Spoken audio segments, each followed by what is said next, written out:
High, তোমাদের জন্য আজকে আবার একটা রেশিও অ্যানালাইসিসের প্রবলেম ভিডিও নিয়ে এলাম। সেটা হলো কুইক রেশিও বা লিকুইড রেশিও কিভাবে বার করতে হয় সেটা নিয়ে। তো আজকে চলো একটা দেখে নিয়ে যাক, যেটা ছোট্ট প্রবলেমের মধ্যে দিয়ে, তাহলে তোমাদের কাছে বুঝতে সুবিধা হবে কালকে ওই দিনের আলোচনার জন্য। তো চলো, আজকের যে প্রবলেম সেটা আমি বলে দিচ্ছি, পরে দেখবে তোমাদের ভিডিওতে আহ একটা ছোট্ট জায়গায় এটার পুরো অ্যানালাইসিসটা করে দেওয়া আছে, কি প্রবলেম সেটা তোমরা দেখতে পাবে। তো দেখে নেওয়া যাক তাহলে প্রবলেমটার মধ্যে কি বলেছে। না, এখানে বলেছে কারেন্ট রেশিও আর কুইক রেশিও। আমি তোমাদের এই প্রবলেমটা থেকে শুধু কুইক রেশিওটা বার করে দেখাবো, বাকিটা তোমরা কারেন্ট রেশিওটা তোমরা এই প্রবলেম থেকে পড়ে নেবে। তো কুইক রেশিওটা বার করার জন্য আমাকে তো কারেন্ট অ্যাসেট কারেন্ট লায়াবিলিটি বার করতে হবে। তাহলে এখানে প্রবলেমটার মধ্যে বলেছে ক্যাপিটাল দিয়ে দিয়েছে, ওয়ার্কিং ক্যাপিটাল দিয়েছে, বিল্ডিং দিয়েছে, টোটাল ডেট দিয়েছে, লং টার্ম বরোইং দিয়েছে, stock, machinery, current assets, bank overdraft দিয়ে দিয়েছে।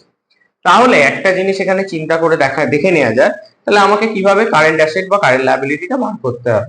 তাহলে আমি ছোট্ট একটা জিনিসের মধ্যে দিয়ে আমি কারেন্ট লায়াবিলিটিটা বার করে নিই। কারেন্ট লায়াবিলিটিটা কি না, চলতি দায়।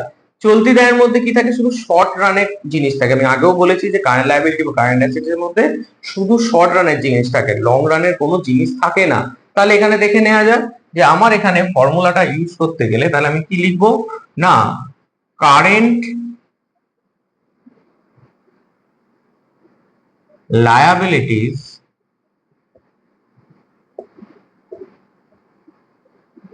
ইকুয়ালস টু আমার কাছে যা টোটাল ডেপ্ট আছে সেখান থেকে আমি যদি লংটা বাদ দিয়ে দিই, লং টার্ম বরোয়িংস, তাহলে আমি নিশ্চয়ই কারেন্ট লায়াবিলিটি পেয়ে যাব। তাহলে টোটাল ডেপ্ট কি আছে না, টোটাল ডেপ্ট দেওয়া আছে 7,80,000 অর্থাৎ 7,80,000 টাকা। সেখান থেকে লং টার্ম বরোইংস কত আছে না, লং টার্ম বরোইংস দেওয়া আছে, দেখতে পাবে তোমরা 6 লাখ, 6 লাখ টাকা। তাহলে কি হলো, 7,80,000 6 লাখ বাদ দিলে হচ্ছে যেটা পড়ে থাকে সেটা হলো 1,80,000 টাকা। তাহলে এটা হলো কারেন্ট লায়াবিলিটিস। আমি এখানে লিখে রাখলাম কারেন্ট লায়াবিলিটি হলো 1,80,000। তো এবার আমি যেটা বার করব যে কারেন্ট অ্যাসেট, কারেন্ট অ্যাসেট বার করাতে এখানে যে জিনিসটা দেওয়া আছে এখান থেকে আমি এই ফর্মুলাটা যদি ইউজ করি তাহলে খুব সহজেই আমি কারেন্ট অ্যাসেটটা পেয়ে যাব। Working capital equals to CA মানে current asset minus current liability CL. তাহলে এখানে দেখে নেওয়া যাক যে ওয়ার্কিং ক্যাপিটাল যেটা দেওয়া আছে সেটা কত টাকা না, 3,60,000 টাকা। তাহলে আমি বসিয়ে দিলাম 3,60,000, 3,60,000 অ্যামাউন্ট। কারেন্ট অ্যাসেট কত আমি জানি না, সিএল কত 1,80,000। তাহলে আমি কি করব, সিএ ইকুয়ালস টু 3,60,000 এর সঙ্গে 1,80,000 অর্থাৎ 1,80,000 টাকা যদি আমি যোগ করে দিই তাহলে পাবো কত না, 5,40,000, 5,40,000 এই হবে আমার কারেন্ট অ্যাসেট। তাহলে কারেন্ট অ্যাসেট কত থাকলো, কারেন্ট অ্যাসেট থাকলো হলো আমার 5,40,000। তাহলে আমি এখানে লিখে দিলাম current assets equals to 5,40,000 amount. তাহলে বুঝতে পারলে 1,80,000 আর 5,40,000 আমি দুটো পেয়ে গেলাম। তো তোমরা এখান থেকে সহজেই কারেন্ট রেশিওটা বার করে নিতে পারবে, কারণ আমরা জানি current assets by current liability করলেই আমার কারেন্ট রেশিও বেরিয়ে যাবে। এবার কুইক রেশিওটা তাহলে কি হবে না, কুইক রেশিওর ফর্মুলা অনুযায়ী তাহলে আমি লিখতে পারি এরকম যে, তাহলে আমি দুটো অ্যামাউন্ট পেয়ে গেছি। তাহলে কুইক অ্যাসেটস, কুইক লায়াবিল, কুইক একবারে কুইক অ্যাসেট না করে কুইক রেশিও দিয়ে ফর্মুলাটা লিখে দিই, তাহলে সোজাই হবে জিনিসটা। Quick ratio equals two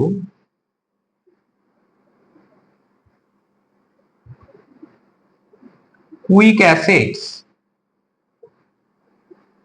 by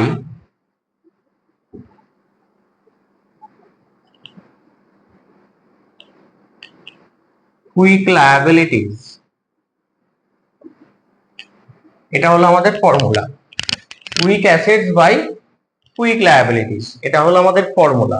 তা কুইক অ্যাসেটস বার করার জন্য আমাকে কি করতে হবে? তার জন্য আমি একবারে কুইক অ্যাসেটস আর কুইক লায়াবিলিটি কিভাবে বার করা যায় সেটার জন্য আমি একটা বড় লাইন টেনে নিলাম। কি কুইক অ্যাসেটস এর ফর্মুলা হচ্ছে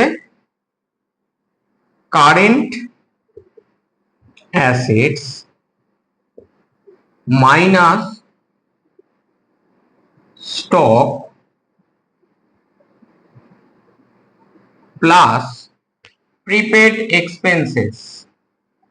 আমি আগের দিন কেন এই দুটো বাদ দেওয়া হয় আমি তোমাদের আগের যে ভিডিও সেই ভিডিওতে বলা আছে, আর মানে থিওরিটিক্যাল এক্সপ্লেনেশন যেগুলো দেওয়া আছে। আর এখানে কি কুইক লায়াবিলিটি কি করে বেরোবে সেটা হচ্ছে কারেন্ট লায়াবিলিটিস মাইনাস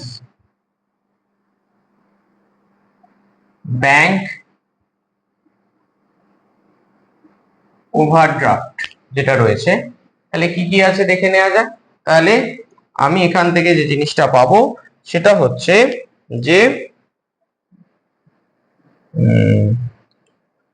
আমি এখান থেকে যে জিনিসটা পাবো যে কারেন্ট অ্যাসেট এখানে কত দেওয়া আছে না 5 লাখ। তার মানে তোমাকে এখানে মানগুলো বসাতে হবে। কারেন্ট অ্যাসেটস এর কত ভ্যালু 5,40,000 প্লাস স্টক কত আছে, স্টক হচ্ছে 1.5 লাখ টাকা, স্টক হচ্ছে 1.5 লাখ টাকা। এবার প্লাস প্রিপেড এক্সপেন্সেস কত, সরি আমি এখানে একটা জিনিস ভুল করে ফেলেছি, সরি এখানে মাইনাসটা হবে 5,40,000 ব্র্যাকেট করে 1.5 লাখ প্লাস প্রিপেড এক্সপেন্সেস কত না 30,000 করে দিলাম। কারেন্ট লায়াবিলিটি কত, কারেন্ট লায়াবিলিটি আমার 1,80,000 আছে। ব্যাংক ওভারড্রাফট কত আছে না ব্যাংক ওভারড্রাফট আছে হচ্ছে 80,000 টাকা অর্থাৎ 80,000। তাহলে আমার এখানে কি বেরোবে, তাহলে যেটা বেরোবে সেটা হচ্ছে উপরে 3 লাখ যেটা রয়েছে 5,40,000 থেকে, হ্যাঁ সেটা আসবে 3,60,000 আর এখানে কত আসবে 1 লাখ। তাহলে কত আসছে না 3.6 by 1 equals to 3.6:1। তাহলে বুঝতে পারলে যে আমি কি করলাম না এইখানটাতেই আমি একবারে কুইক অ্যাসেটস আর কুইক লায়াবিলিটিস ফর্মুলাটা বসিয়ে দিয়েছি, দিয়ে পুরো বার করেছি কত না 3.6:1, মানে ফুল স্ট্রাকচার অফ ভিউ এটা বুঝতে পারলে। তাহলে এখানে 5 লাখ এই যে ফর্মুলাটা এখানে বসিয়েছি। তাহলে জিনিসটা তোমরা এবার একটুখানি এটা ফুল ডিটেলসটা দেখলে বুঝতে পারবে যে কি ব্যাপার হয়েছে না হয়েছে। কারণ তোমাদের এই প্রবলেমগুলো কেন করাচ্ছি না, ছোট অঙ্কগুলো পরীক্ষায় তোমাদের এই ধরনের জিনিসও আসতে পারে।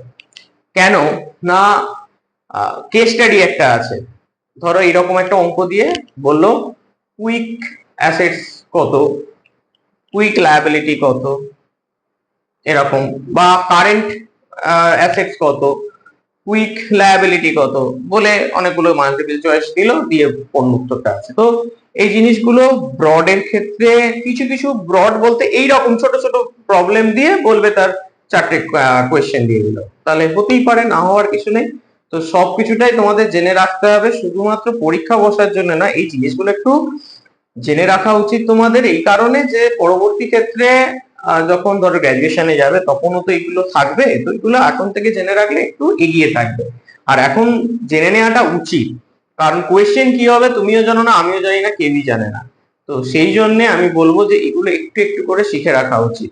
তো আমি নেক্সট আবার একটা রেশিও অ্যানালাইসিসের ভিডিও আনবো, সেই রেশিও অ্যানালাইসিসের ভিডিওতে আমি তোমাদেরকে পরের যে রেশিও গুলো রয়েছে সেগুলো নিয়ে একটু আলোচনা করবো। খুব তাড়াতাড়ি হয়তো নিয়ে আসবো, কারণ আমার একটু লেট হয়ে যাচ্ছে আমি বুঝতে পারছি, কিন্তু তোমাদের যত তাড়াতাড়ি পারবো তত তাড়াতাড়ি দেওয়ার চেষ্টা করছি।